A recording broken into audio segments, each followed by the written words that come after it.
Welcome everybody to another Jump Music Initiative podcast. We have my good friend Anne Vriend here joining us today. For those of you that don't know Anne, I'm just going to give you a couple of musical highlights. She won the Maple Blues Award Cobalt Music Prize for her song All That I Can.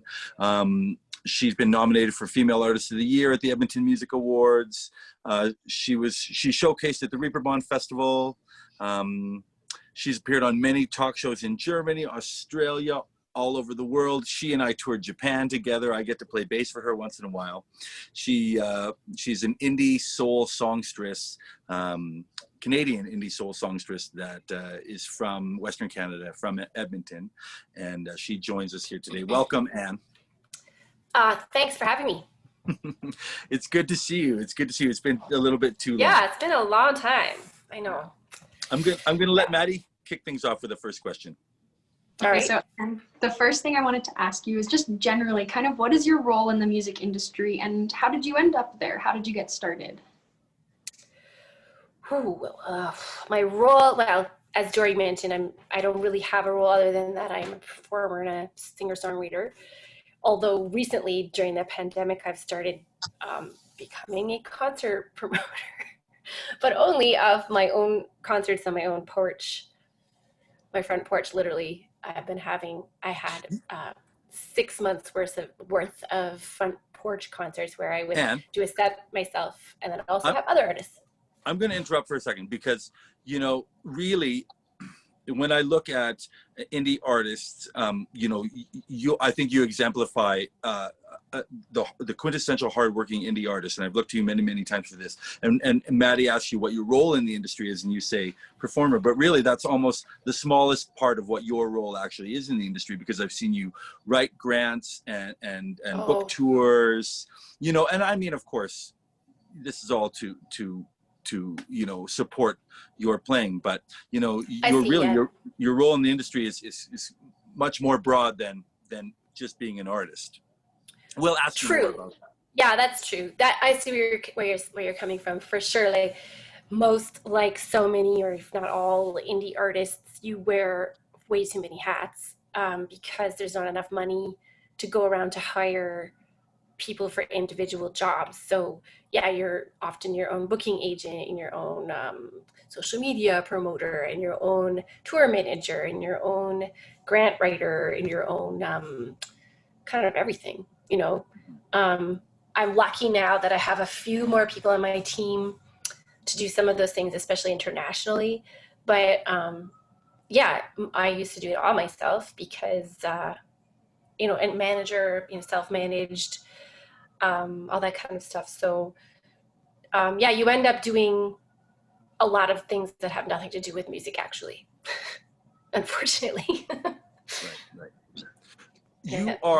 So you're an indie artist, but you're also a signed artist as well, right? Not any longer, actually. Not any longer. No, that relationship ended not very long ago, actually. So I went back to becoming independent. And now I'm currently about to release an album via Factor, which, you know, which is for independent, well, and signed artists actually. But it sort of almost functions as a record label in terms of at least funding, and you know, in a way. So you've been signed to, you've had a few different record contracts throughout your career. I know everything is really different right now. The industry is totally different right now, but let's speak to some of your experience. What can you give some of our listeners an idea of what it's like to be signed or get a record deal, and your thoughts on it compared to being independent and then in control of you know, of your career? Can you just tell us a little bit about your experience?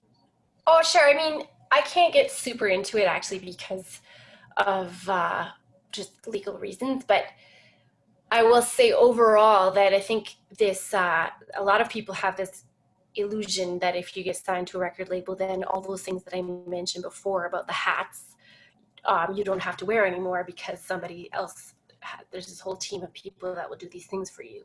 And my experience, I I know people that are signed to major labels, and I know people signed to tiny labels and everything in between.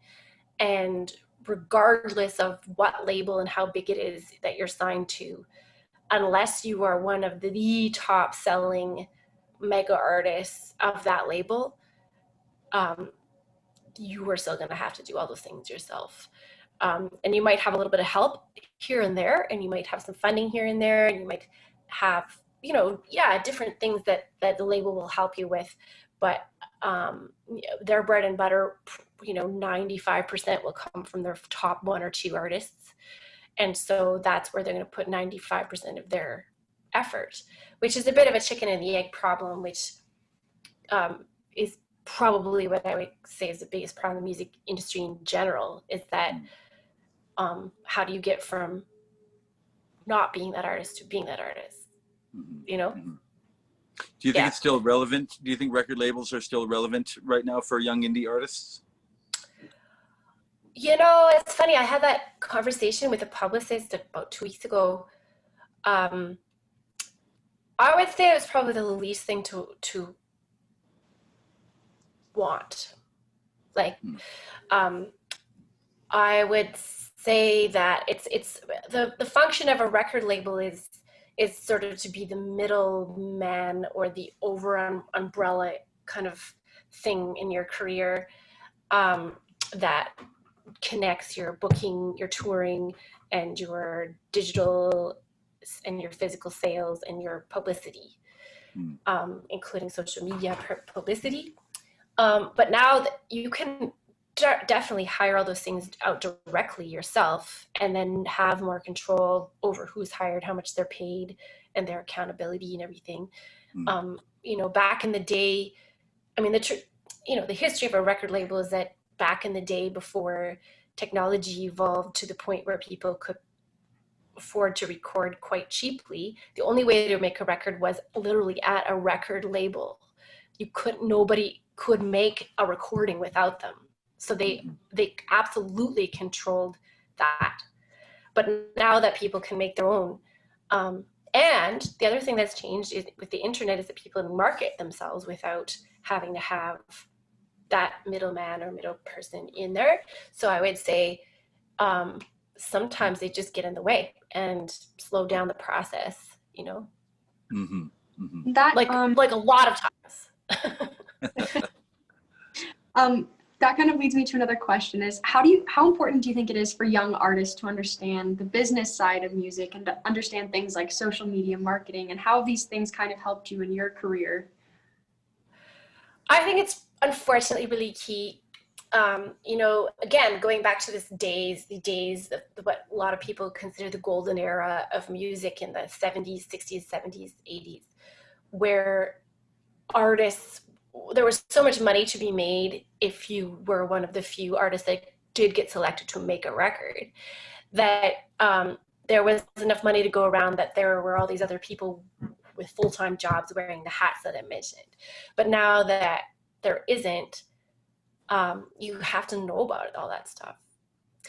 And having said that, that's just so much to know that it's overwhelming, and it's kind of very off-putting to a person who just wants to make music and doesn't, like, if you want to go in marketing, then that's a different career, or if you want to go into administration, that's a different career. And then all of a sudden you're this artist who loves music, who wants to be creative, and you have to do all these things that isn't your skill set nor your interest usually.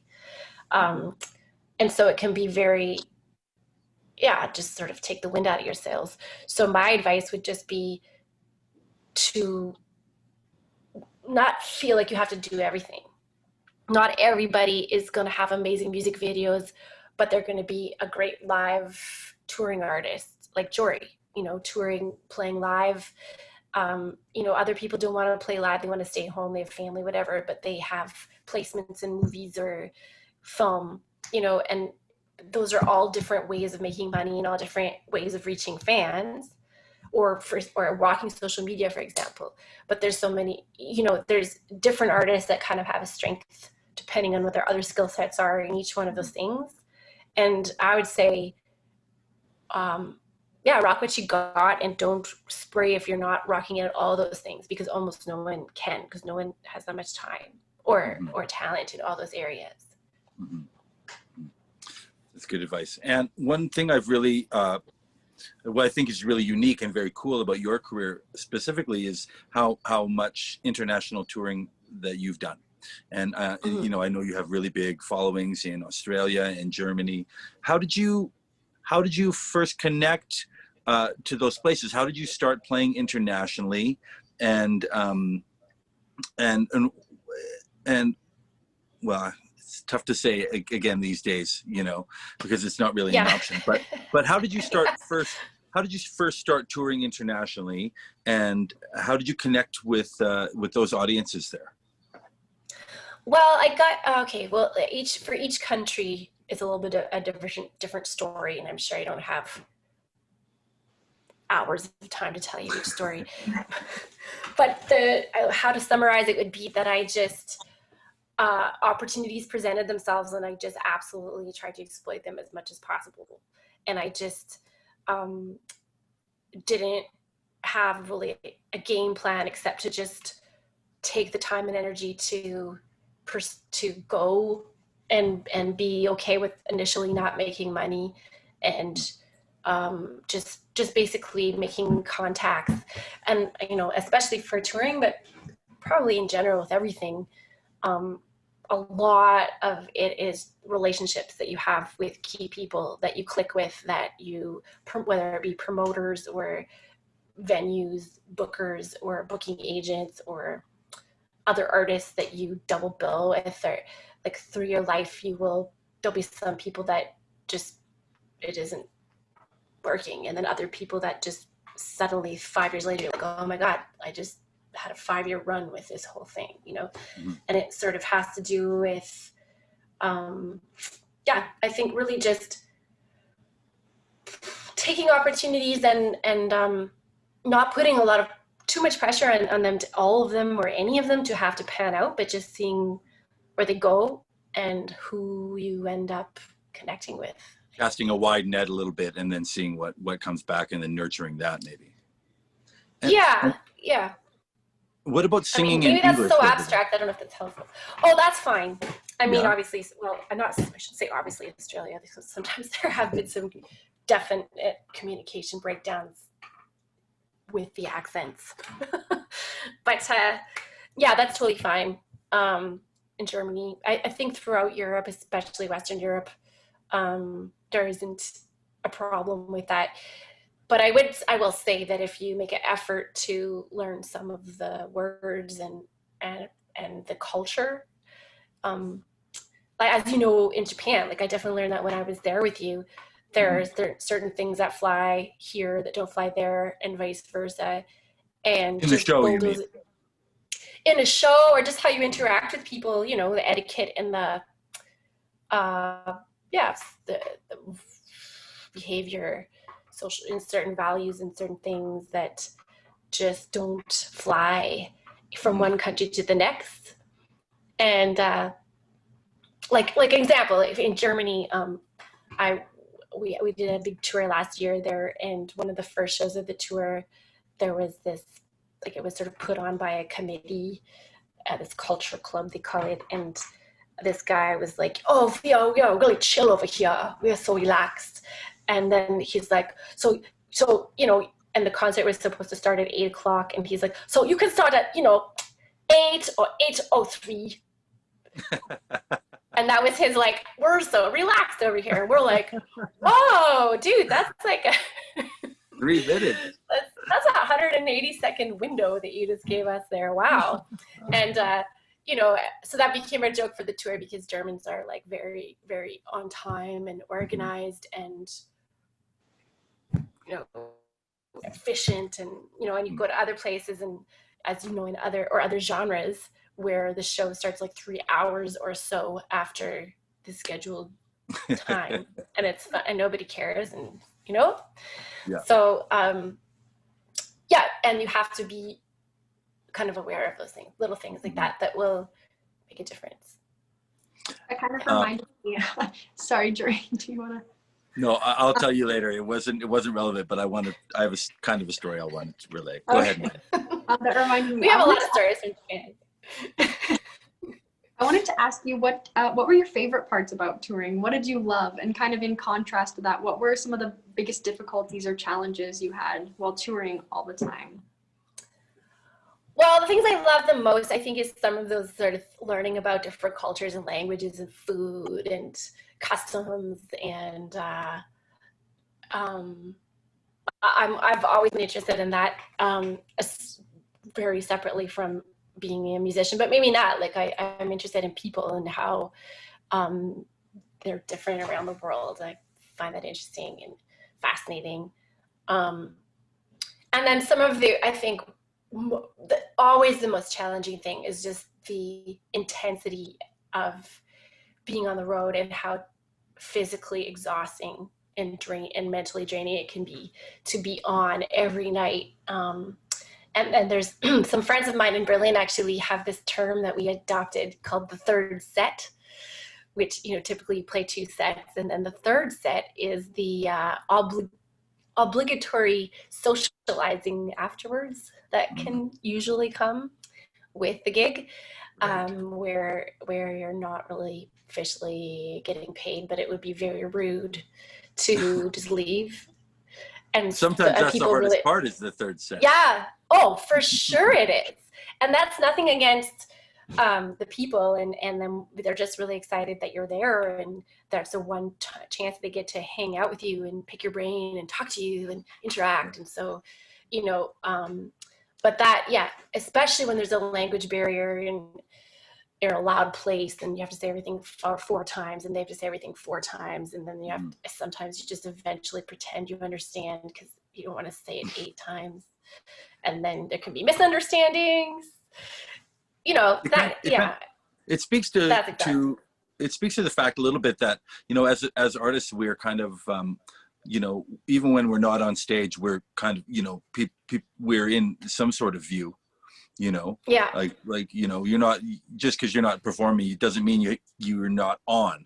You have to, still be. No, and actually, like, I went to music school a long time ago at Grant McEwen here in Edmonton, and I had a couple really good teachers, and I think the guy who's the best teacher, I remember him saying, your gig starts the second that you pull up into the driveway of the venue. Because people are judging you and making up their mind on your behavior. If you walk in and you're grumpy, or you're fighting with your band, or you treat someone disrespectfully, whoever they are, the server or the doorman or whoever, that is the very first impression that person has of you as an artist and as a person. And so, that's the sort of exhausting part, because there's almost no privacy on the road, because you're doing like publicity stuff all day long, and then you're at the sound check, and then you're eating in front of people, usually at the restaurant, of the venue, where there's people who kind of come by and want to talk to you there too, or, and at least they're looking at you, like, and so that's and then there's like, especially as an indie artist, you're very rarely getting your own hotel room. You're in a van all day with the same people. Like, sometimes in the shower is like your only privacy of the day. Like, a lot of times. Yeah. And in your career, you're one of the one of my friends said, I think, has utilized grants the most in their career, and you're and I mean that in a good way. Funny. Because you're on top of it. You're applying, and you know what to apply for, and you got the deadlines, and you got all your things together. And I know that if the more that you work with grants, maybe the easier they get a little bit as they, as you kind of figure them out a little bit. But how has grants, can you just speak to some of the advantages and disadvantages of utilizing grants to help your career?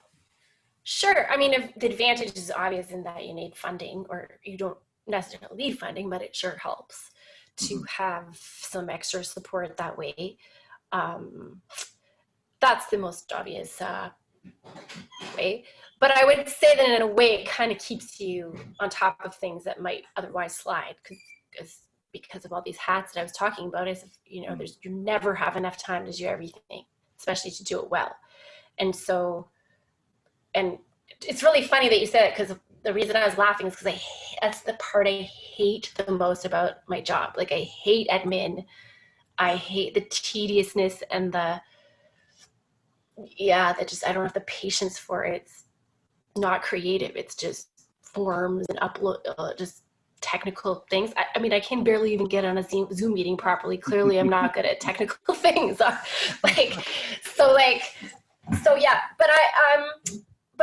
it keeps you having to update your bio and do the thing, like just the sort of things along the way that you probably otherwise wouldn't do, frankly. The things that artists should have together, right? Information right. So you're saying a grant does help you keep on top of all that information and having it keeping it updated. Exactly, because you're always going to need to submit it, like, and then like updated bio or updated EPK or updated YouTube links or blah blah blah blah. I will say, okay, the downside of grants is that the administration, for sure. And some of them are more administratively heavy than the others. Like Factor, everyone wholeheartedly agrees Factor is the most administratively heavy one. And administratively heavy, you mean being accountable for every dollar, right? You mean, and showing them where you use the money and what you're going to do and having a plan, those sorts of things? Yeah. As well as just the navigating the actual website and how to upload the stuff, and it's a very complex thing. And, you know, it's not because they're trying to be frustrating. It's because they in turn have to be accountable to the funding, because it's partly publicly funded. And so they have to not play favorites, you know, so they have to try to, you know, a lot of them previously worked for certain labels or certain publicists or certain managers. And so, or you know, there's an interchanging in the industry side of people that all have had all the jobs, you know, and so they have to be accountable. And so there has to be a way that they can't cheat the system either. So it's all but as a result, it's very tedious. So there's that. And so what happens in Canada's another thing I've really learned by touring internationally is how lucky we are in Canada that there are so many different kind of grant bodies for musicians, because in other countries like the US, for example, there's almost nothing, absolutely. And so Canada is very unique in that way. And to try to offset some of the negative things about Canada, which is that it's a small population, it's very spread out, domestic flights are very expensive, and the weather makes winter touring horrible. Yeah. So it's to try to promote Canadian culture and not have it get swallowed up by the US is one of their major mandates, right? So anyway, but that's to say that because of all this administration and, you know, you have to apply and then you have to wait for months and months and months and months before you find out if you got the thing, and then you get the thing, and then you have to do the thing, and then you have to report about the thing after you've done the thing. And that whole cycle is it's very sort of set in stone. And so you don't have almost any room to be spontaneous and to react to market things. And so, like, example for me is I had this album all ready to go, well, not all ready, but almost ready to go for this tour that I had last spring. And then a song that wasn't on the album that I had given to a radio promoter started to totally take off in Germany, which was where I was about to play. But it wasn't on this album. And so I wasn't in the middle of a grant cycle at that point. I didn't have any grants going on. And so I could just decide to not release the album, instead just tour the single and exploit the fact that it was really taking off on the radio over there. But had I been tied into this plan where it's like, but you said you're going to release this album in your application on this date, you know, in this frame, then I would have had to, but it would have been the business-wise the wrong decision. Right. So that's. And so you had obligations just depending on the plan that you submitted for. What do you think? What's a real? I mean, what's a success rate for a grant? I mean, I don't think it's very high. What do you? I mean, people should know that, you know, when they apply, maybe they're not going to get it on the first time, or. Oh yeah, I've never, like, I will tell you that the grant that I now got for this album that I was talking about, for Factor, I applied I think 3 times, maybe 4. Oh wow. Definitely 3. And they're huge. It's a huge amount of work. So it's a lot of work that you feel you just threw away. But like I said, you have to kind of look at it like they do, you know, you get comments for one thing. But another, a lot of the things are things that you have to do kind of anyway. And then when you apply again, that's, you know, you can just kind of tweak it and it's almost done. So it gets easier. But yeah, there's a way, like anything, unfortunately, there's just way more people applying than there are funds and grants to get. So I think a lot of it is really important to, when people ask me, like, how do you get a grant? I think you have to try to take a step back from yourself and how badly you want to get this grant, and think about, like, well, really, in my genre, who else would be applying for these grants too? And where are their careers at? You know, because I will say, depending on the grant, there's a lot of little grants, and that's a lot of things that people don't know, is that I didn't start getting these bigger ones until I had already gotten a bunch of little tiny ones at a more local level. Tiny ones being like $500, $1,000, couple $1,000. Yeah, I mean, some of them are not around anymore, but other ones take their place, like they're just in your local city. So you guys are in Calgary, so I know that there's certain Calgary grants. And a really good thing to do is to go to the Alberta Music Association office, and like you can set up a meeting with one of the reps and be like, hey, I want to, here's my situation, like what grant and they will tell you, like, your career is just not you haven't achieved a certain level of success and recognition yet in your career that you're going to get this big national grant. But you could get this little one, you know, and then there's stepping stones along the way, you know. And so people are not going to hand you money when you're starting, not a lot, and neither should they. If you think about, you have to, so when I say, when you take a step away of yourself and your music and how much it means to you and how personal it is, that doesn't really make you special, unfortunately, because everybody's music is important to them, and everybody, you know. So think of yourself as a business and a product, and if no one's heard of this product ever before, they're not going to hand over 50 grand. Right. But if, you know, it's like if you went to Dragon's Den on CBC, that show, I don't know, you know, and you're just like, well, I haven't developed it all and I don't have a plan, but give me money. They would laugh you off the show.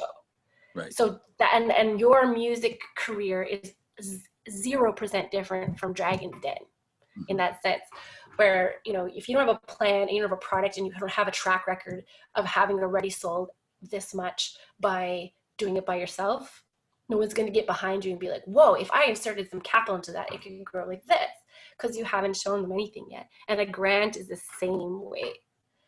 So you kind of have to think about it that way. What would be your recommendation to maybe a young artist that doesn't feel they're maybe skilled at writing or organizing? Is there resources that you found? Is this something that you kind of taught yourself? The organizer, is there other places you looked at, examples to kind of like figure out how to arrange the grant and write it? Yeah, there's certain people who have shown me the grants that they wrote that were successful.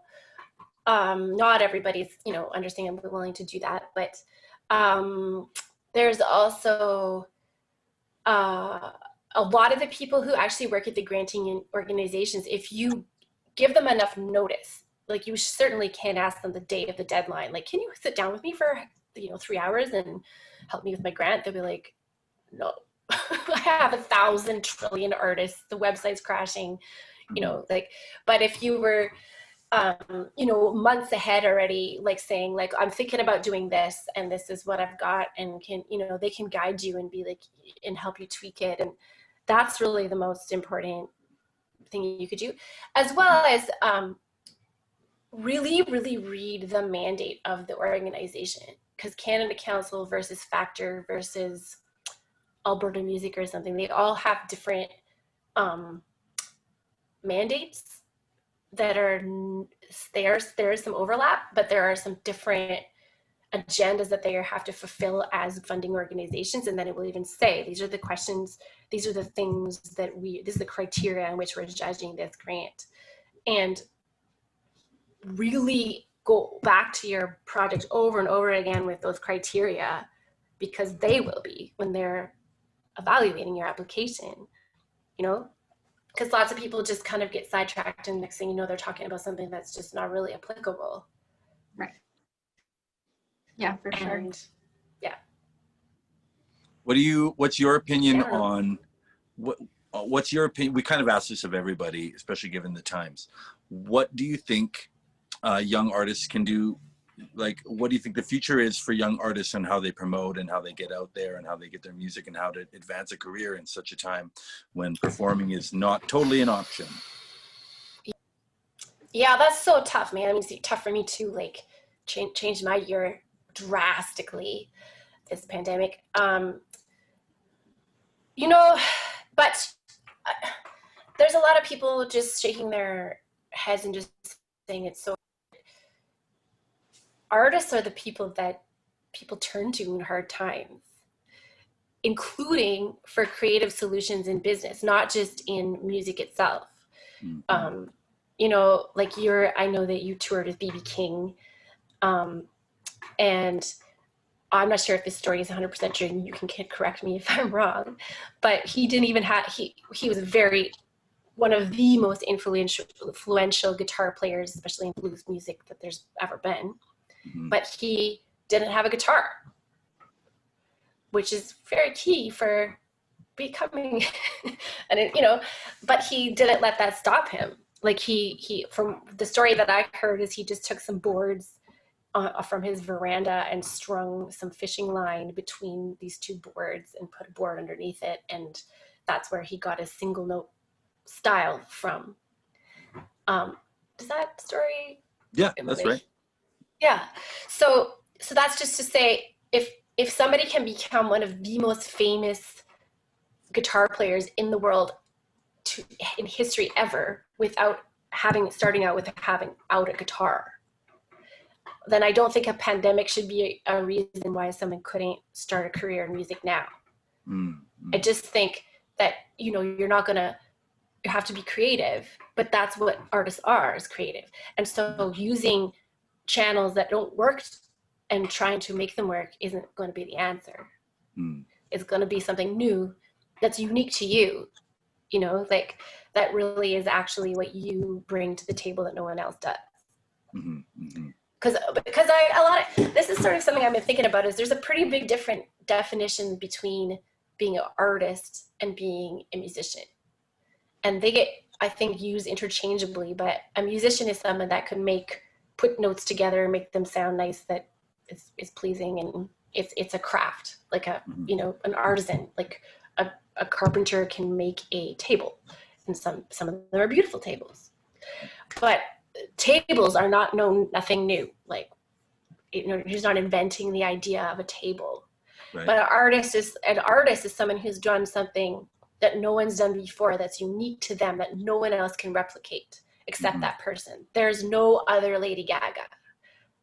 There's just not.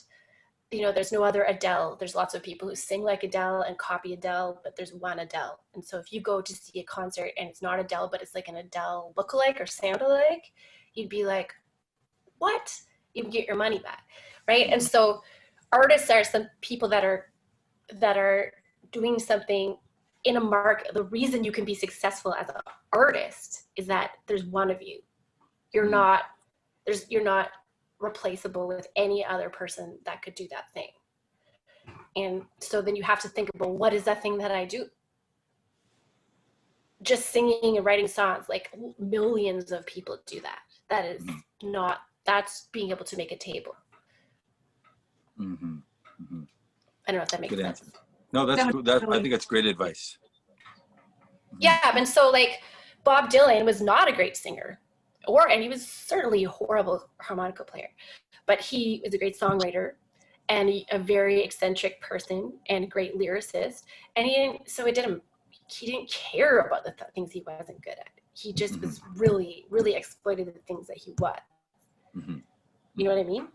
So definitely. So I wanted to ask, this is kind of a two-part question, but maybe what are some of the things you would have done differently in your career? And along with that, what might be your advice for young artists just starting out? Well, yes, another thing I've really been thinking about is that it kind of goes back to what I was just saying in a way, is that there's always people who say, oh, I remember when MySpace was a thing, because I'm old, and everyone was like, okay, you have to have all these friends on MySpace. And so there were even people buying programs that were like illegal bots to try to up how many friends they had on MySpace. And then all of a sudden MySpace went away and Facebook took over instead. And it was like, oh, how many friends do you have on, you should start over at 0 on this new platform. And then Twitter came along, and then Instagram came along, and then TikTok came along, and Snapchat. And I'm sure, and there's going to be several, they will never end. But you always have to start back at 0, and all these people in the industry, or Spotify is, a huge measuring stick right now. And they're all telling you that you have to do this thing because everybody's doing it. But if everybody's doing it, then the logic is, how is that going to set you apart? Mm-hmm. It isn't, and all of these things are pyramid schemes where, yeah, sure. Like, I remember when YouTube was at its early stages is when Justin Bieber was first, started his career, and he was like the big success story of YouTube. So everybody who was in the music business, like, you got to have a video on YouTube. And so literally everybody does now. Like, as you might have noticed, there's a few videos on YouTube of musicians. And so like, it isn't going to be the same thing as when Justin Bieber had it, because he was at the beginning, and he's a very, very talented guy. And it was all that. And so, I guess what I'm trying to say is, jumping on the bandwagon of what everybody else is doing is kind of the opposite of being an artist. Mm-hmm. That, like, if you wanted to have a formula of success, then you should be a chemist, because for sure, if you put Na and Cl, you will get salt every damn time, without exception. With art, and business is art too, it's not like that. And so if you are afraid of having to be creative and having to have risk and not knowing what's going to come out, then at all, you play at home and have a hobby, but definitely don't be because that's, you're never going to get for sure outcomes, because there's no formula. Mm-hmm. And that's kind of why it's so hard to have advice for other artists too, because what works for Lady Gaga does not work for Adele. If Adele started dancing around like Lady Gaga, I don't think that would be a good idea. You know what I mean? And or vice versa. Like, or, you know what I'm trying to say? Like, not if Marilyn Manson all of a sudden started appearing in, I don't know, Alicia Keys videos out. You know what I mean? They're just not the same person. And so you can't give formulaic advice to artists for that exact reason, that they are artists. Uh-huh. Yeah. Yeah. That's good. And you have to be true to that, right? Once you figure that out. Yeah. And so a lot of it is just figuring out, again, like I said, what is the thing that makes you unique in your, and you can't say the genre, because genres are not unique. Like, I do blues. Well, so do millions of other blues artists. That's not unique. Mm-hmm. What in the blues is unique about you, or something, mm-hmm. Because that will be the way that people remember who you are. I know we didn't really speak too much about your music today, and it was more about your experience and stuff in the industry. But that's really what I really, why we wanted to have you on, is because you have a really unique and varied experience in the industry. And thank you very much for sharing all of that with us. Is there anything that you want to add as advice for young artists or young musicians, or anybody that, is there any wisdom that you'd like to pass on, that's something you wish somebody had told you? I think some of what I just said, like, not to be so worried about what you're not, because it's almost the limitations that you have that will be the thing that makes you awesome. Like, okay, there's artists like Prince who were good at everything, and it's sickening. Who is the amazing songwriter, guitar player, singer, performer, like just everything. But I do think that if you think about some of the most famous people, it's more that they just know exactly what it is they do very well, and they're not worried about the other things, and then there's a freedom in that. You can just freely be yourself, and that sounds really cliche, but you have to know what yourself is to freely be yourself. And then, so I would say, like, I used to be like, oh my God, like all these people have these amazing music videos, and I don't, because I'm not a really visual person. And so I'd be really stressed about that. And every video shoot would just be like this huge anxiety for, and then I just was like, you know what? Like, maybe that's just not the thing that I rock. Like, other people might have music videos, but they're not really strong live performers, or they're not good at improvising on stage, either their banter or their music itself, or, whatever. You know what I mean? And so, yeah, I used to go to these music conferences where there's all these different panelists and all these people telling you what to do. And a lot of times it's absolutely contradicting each other.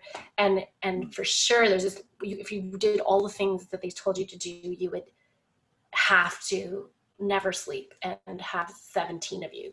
And so you just leave absolutely overwhelmed and just feeling just defeated. And I hated that, and I didn't know where to start. And I just felt like I was just running around trying to do all of it, but getting nowhere, like running in circles.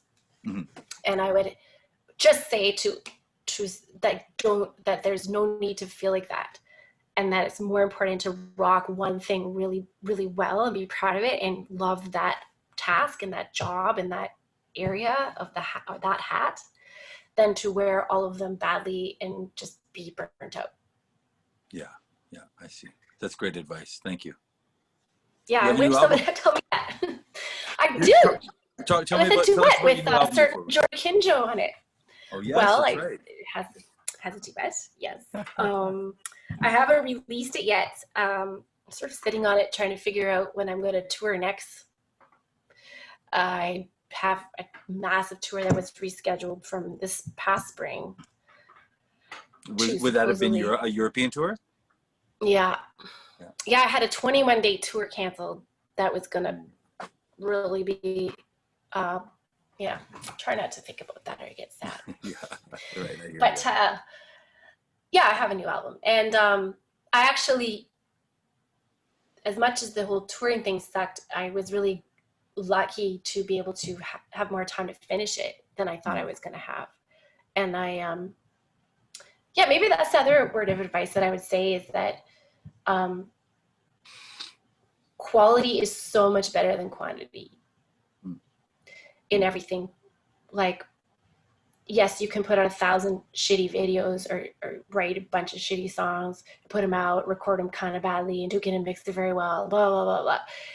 Just so you have content, because all these people are pressuring you to have content. But who really makes the money off the content is Facebook and all, like the people who own the platforms. Right. You're giving it away for free. So don't succumb to that pressure in just like having one amazing song every 2 years is 1,000 times better than having 20 mediocre, crappy ones. Yeah. or videos or of anything, just anything. Like even people are like, you have to post more on this platform or that platform. And actually you don't. You just, when you do post, make it something that is of quality, that is powerful, because we all want that. Good advice. Yeah. Cool. Yeah. Anyways, this was fun.